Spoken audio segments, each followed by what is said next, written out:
teach at our school. My grandfather forbids me to fight. Don't teach our kung fu. Go and get yourself a proper job. Hey guys, it's Will with Hong Kong Cinema Appreciation Society. Guess what? It's Blu-ray review time. It's the 88 films like it always is around here. And what do we have with us today? Fearless Hyena. There, can you see it? Hell yeah, this is a Region B release. I said that over and over again in my initial reviews of the 88 film stuff, and then I just forgot to keep mentioning that. It is very important to point out because that means that it is a European release. It's from the UK. It will play in standard commercial players in all of Region B, which, as I learned recently, because I went and I did some research, is Europe, I think the Middle East also, and maybe down into India as well. So it's a pretty big region. And so if you're in that area, you can just buy this and play it on any standard commercial player. If you are not, then you will need to get a multi-region Blu-ray player. I'm going to try to keep this review relatively short. I'm going to talk about the physical packaging here. I'm going to talk about the presentation of the film, and then I'm going to talk about the bonus features. I'm going to do a different video where I talk about revisiting this movie, because I haven't watched this movie in probably like 10 years, and I think I'd only seen it once before. So to talk about the packaging, we have the slipcover here from Kung Fu Bob, which is just amazing. I really love this one. I was having a conversation with somebody recently on, I think, Instagram about how he just keeps outdoing himself. Like, every time he does a cover for one of these releases, you're like, that's the best one. And then you see the next one, you're like, oh, I don't know, I think that's the best one. But this is just really incredible, and I like this a lot. And it's actually tonally, and you can see the back here, which I already showed you, but tonally, the Kung Fu Bob cover is very, very different from the original Hong Kong poster, which, guess what? I have right here because it's reversible cover art. Hell yeah. So I originally had the Kung Fu Bob cover as the main cover on this for me. Like, I didn't reverse the cover art. And then I had a really interesting conversation with one of our followers on, or our subscribers rather, on YouTube. And I meant to say at the beginning of this video, we are now at 750 subs. That's crazy and that's awesome. So now we are officially on our countdown, run-in, whatever you want to call it, to 1,000. Hell yeah. So if you're watching and you're not subbed, hit the button and subscribe. That'll be very nice. Thank you very much. So, I had this really interesting back and forth kind of conversation with one of our subscribers about like the original posters for these Hong Kong movies, because this person is a graphic designer. And so I learned a lot about these posters that gave me an all-new appreciation for them, because I don't really know that much about graphic design, painting, illustration, stuff like that. And so I looked at this again, and I was like, man, that really is a great... But like I said, tonally very different. Like, if I saw this, I would think that's a slapstick comedy. And I get since I know the movie, I kind of know, like, you know, even though, like I said, I'd only seen it, I think, one time before, and that was a long time ago, I get that these are like the emotions, like the emotional kung fu states that he's doing at the end, right? But this is obviously much more of like a, hey, this is a fight movie where people are whooping each other's asses, and this is more like, it's a Jackie Chan comedy. And the truth is, it's kind of somewhere in between those things. If you're unfamiliar with this film, just to give you a very basic rundown of the plot, Jackie Chan plays this guy who kind of like lives in the woods with his grandfather, and he learns kung fu from him, but his grandfather is on the run from these very bad guys. And so Jackie Chan is not allowed to like publicly display his kung fu, or else people will know that he's doing this forbidden form of kung fu that he learned from his grandfather, and then the bad guys will come and get his grandfather. And then, of course, Jackie Chan is playing the kind of like character he plays in Dragon Lord, and also Drunken Master, and Snake and Eagle Shadow, where he's like, you know, he doesn't listen to his elders, and he's a bad kid, and he goes and he's kind of arrogant, and he does display his kung fu publicly, and then people get in trouble. But it strikes a balance between comedy and the fight scene. So here's all the stuff on the inside there, and then I will pop that out and show you the reversible cover art. And so to talk about the presentation, I mean, this film looks incredible. This is, I think, a 4K remaster.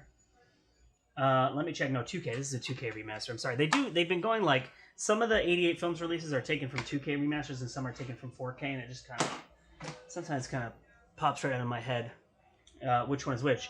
Also, James Tien is in this movie, who's been in like a ton of movies. He was in The Big Boss. He's in like a bunch of Bruce Lee movies. Dean Sheck, who he's just in one scene, but he's like hilarious, and he's probably most well known for A Better Tomorrow 2. For people who are like, who didn't like grow up in Hong Kong and weren't like, you know, living with these movies, like if you're just kind of coming to them later, I would say Better Tomorrow 2 is probably what he's most known for. He's in a ton of movies. And then Chen Chen Hui Lo, I believe. I wrote his name down. I didn't want to forget it. Chen Hui Lo. He's in like Legend of the Mountain, Raining in the Mountain, Method Man, like movies like that. That's kind of like old school, like wuxia movies. So here's the booklet. The presentation here is incredible, and this is like one of those movies that I had seen on like a really low quality Blu-ray that I think a lot of people probably are only familiar with from maybe even VHS. And so to see it, it's just incredible. Like the colors are so vibrant. You can see all these details. As I learned from the commentary track on here, which I'll talk a lot about in a minute, by our favorites, Mike Leader and Arna Venema. You know I love them. I love their commentary track. Here's a little bit about the cast. Yeah, so you can see James Tien, and I think this is Dean Sheck, and this is Chen Hui Lo here. Yeah. All this stuff in here is written by Andrew Stanton, and this is really interesting because he tells you about the cast.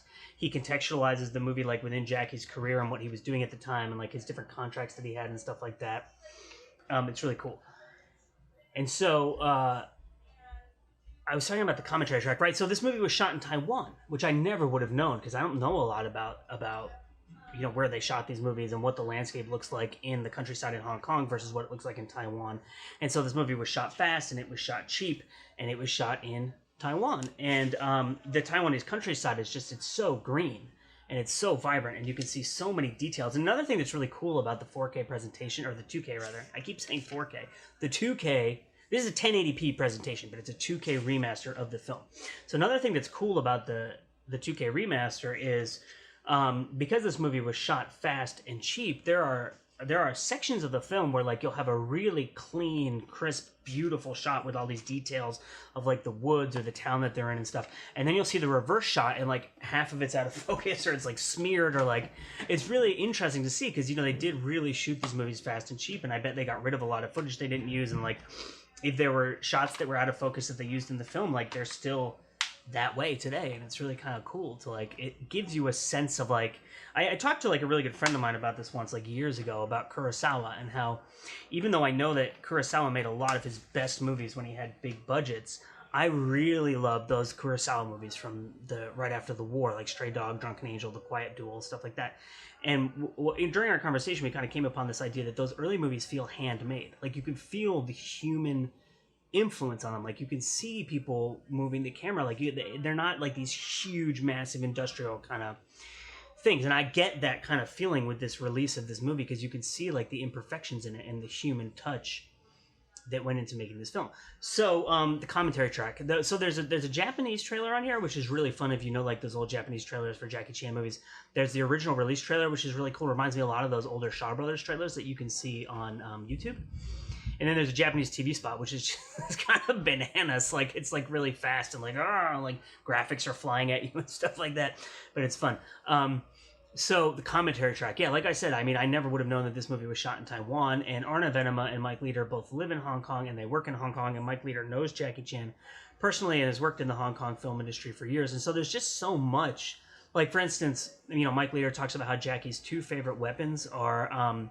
I think like the spear and the staff or something. Like he likes like the long weapons and stuff like that and is very comfortable with them. This movie was made before Jackie suffered like tons and tons of injuries. And so it's like him doing everything. Because, like in some of his later movies, like in some of the, like for instance in Operation Condor with the motorcycle stunts, like that's not him doing the motorcycle driving, right? Partly because he's not like a professional driver, but also because he had suffered a bunch of injuries at that point. And he was wary of really hurting himself again, and also because he's the star and he's the director, and at that, like, when he got to that level, it wasn't worth him risking killing himself, basically, right? Whereas in the beginning, he was so hungry for it, he was going to do it. And there aren't crazy stunts in this movie, so this is before Jackie's phase of, like, crazy, over-the-top, like, Buster Keaton, Harold Lloyd-inspired stunts, although you can really see him starting to bring that influence into this film. And again, I'm going to save that discussion for, like, the other video I'm going to do about revisiting this film after not seeing it for so long. I'm just going to look at my notes because I want to make sure that there's nothing that was really cool about the commentary here that I left out. So they talk about like Jackie's contracts with like the different film companies he was working with at the time, and about how like Snake and Eagle's Shadow was a big hit and Drunken Master was a big hit, and those films were made outside of Jackie's contract with Low-Way Films. Low-Way Films was trying to make him into like the next Bruce Lee, basically. And then he went and did these comedies, and they were huge hits. So when he went back to make a film with Low-Way, Jackie was like, I want to direct it, I want to write it, and I want to be able to make an action comedy. So like that kind of the history of that, and there's some of that touched upon also in the essay by Andrew Stanton too, which is really cool. But I mean, there's just these commentaries by Mike Leader and Art of Enema just have so much information in them because they're huge fans of the films, and so they talk about it from the fan perspective, but they also know these people personally and they work in the industry, so they talk a lot about how the industry works. And there's so much like insider information in there that I never would have been able to access in English, right? Like anywhere else. That it's really, really cool to have these commentary tracks. They're just like these little treasures. So it's a great release. I'm trying to keep these videos shorter because I've been like pushing them to like 20 and 25 minutes recently. And I can tell by the analytics on YouTube that people are not watching them all. So I want to bring the time down a little bit so people can get through them all and enjoy them.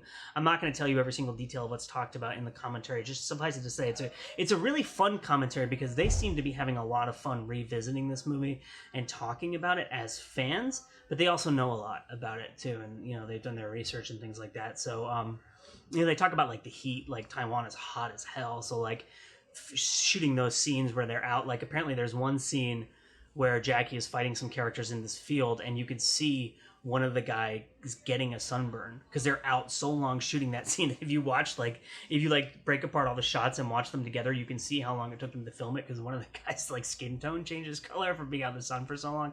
But the release is Fearless Hyena. If you're a big fan of Jackie Chan, if you're a big fan of old school kung fu movies like 70s kung fu, if you're really interested in the development of Hong Kong cinema and how Hong Kong cinema went from like the 70s era of Shaw Brothers and Bruce Lee into the more kind of modern era of Jackie Chan, Sammo Hung, Yuen Biao, like all those characters, and then of course into John Woo, Chow Yun-fat. This is it's an important film because it's Jackie's directorial debut, and it's the beginning of that move away, I think, from, I mean, obviously Jackie was doing this with Snake and Eagle Shadow and Drunken Master too, but that era, I think you see the beginning of the moving towards stunts and away from just like straight ha ha ha ha like kung fu scenes. So my name is Will. This has been Hong Kong Cinema Appreciation Society. If you feel like subscribing, if you made it this far, thank you so much. We love you. That's about that. We'll see you next time.